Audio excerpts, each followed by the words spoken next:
Look, the international financial system wasn't actually designed to protect poor countries. In fact, the architects who run it will openly admit that. I know, it sounds a bit like a wild conspiracy theory, right? We are completely conditioned to think that institutions like the IMF, the World Bank, and all those global summits exist to stabilize the world economy for absolutely everyone. But in this explainer, we're going to completely dismantle that assumption piece by piece. We're going to uncover the hidden mechanics of how financial instability gets manufactured in rich countries and then systematically exported to developing nations. Because here's the wild reality. Right now, 34 African countries are spending more of their national budgets on debt payments than on healthcare and education combined. Just let that sink in for a second. The absolute fundamental building blocks of a functioning society, keeping your people healthy and educating the next generation, are totally taking a back seat to servicing external debt. And the human cost here is just devastating. I mean, Zambia literally had to slash healthcare spending by 13% and education by an unbelievable 40% just to keep up with payments. Over in Kenya, 24% of all government revenue just vanishes into debt service, which leads to huge shortages of specialized equipment in public hospitals. And in Nigeria, despite being incredibly oil-rich, expensive private debt averaging over 7% interest is just eating up the revenues needed for basic social services.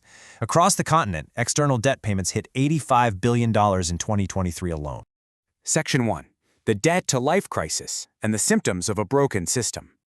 So, what's really wild is that nearly half of these external debt payments aren't even going to global aid organizations. They're going to private lenders. And get this, private lenders charge an average of 6% or more, while multilateral and bilateral lenders charge a fraction of that, usually between 1% and 1.3%. This highly expensive private capital squeezes local currencies, drives domestic inflation up, and fundamentally alters the risk profile of these nations. Section 2. The broken financial architecture. Who actually built this cage? Well, the global economy's supervising institutions were built way back at Bretton Woods in 1944.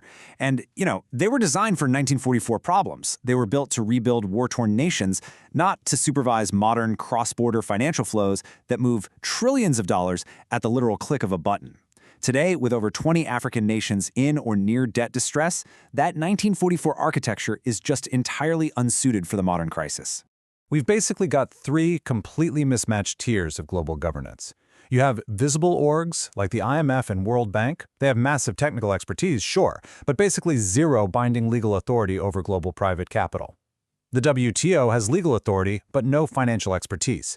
Then you have the G groups, like the G20, which have massive influence but kind of act like cartoon superheroes who only arrive at the scene after the damage is already done.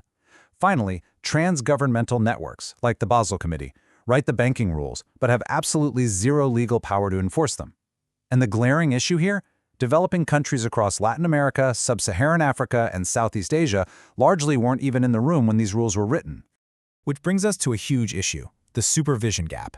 Because let's be real, a rule is really just a suggestion if you can't enforce it. Global banking standards require incredibly deep, highly specialized technical expertise to properly evaluate risk.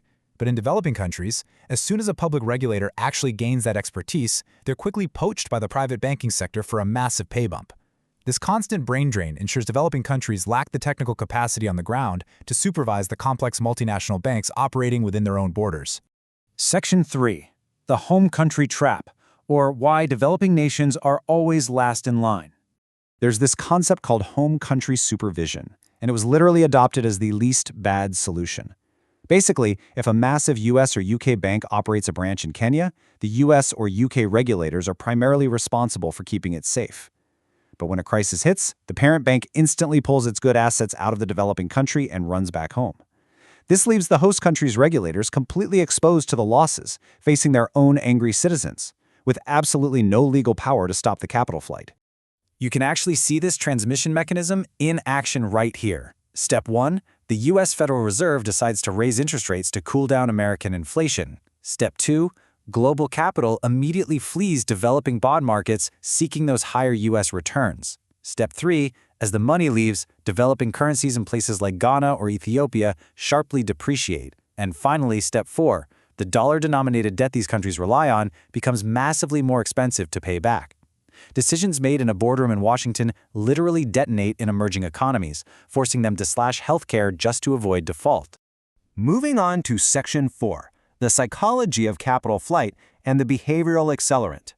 Because human psychology actually makes this structural trap so much worse. It's called the equity home bias puzzle. Despite evidence showing that globally diversifying a portfolio actually reduces overall volatility and risk, investors just stubbornly prefer holding domestic securities. Why? Familiarity bias.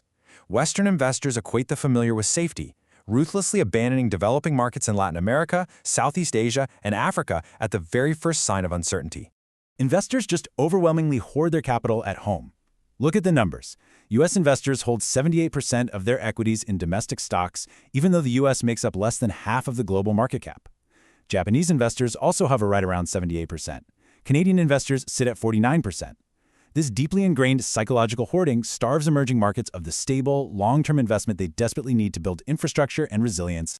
And when you visualize the market data, the sheer size of these bubbles shows you this isn't just a rounding error, it's a deeply entrenched structural bias across all developed markets, applying to both equities and fixed income bonds.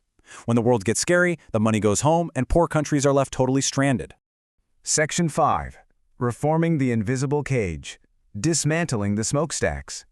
With global debt hitting a staggering $324 trillion, which is roughly 25% higher than before COVID, the current system is clearly a predictable trap that just keeps reproducing itself. That's exactly why developing nations are finally pivoting away from Western aid and building actionable domestic frameworks of their own. To actually fix this, developing nations are forging their own paths through South-South cooperation. First, they're establishing regional frameworks to totally bypass traditional Western credit dependencies.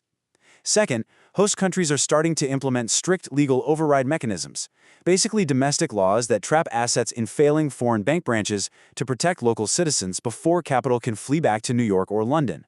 And third, instead of relying on the UN or Western institutions, they're building regional supervisory networks across Latin America and Africa to pool elite financial talent, actively fighting that regulatory brain drain to private Western banks. Ultimately, the global financial architecture simply wasn't built for developing countries. It captures value when things go well and forces the poorest nations to absorb the losses when they don't.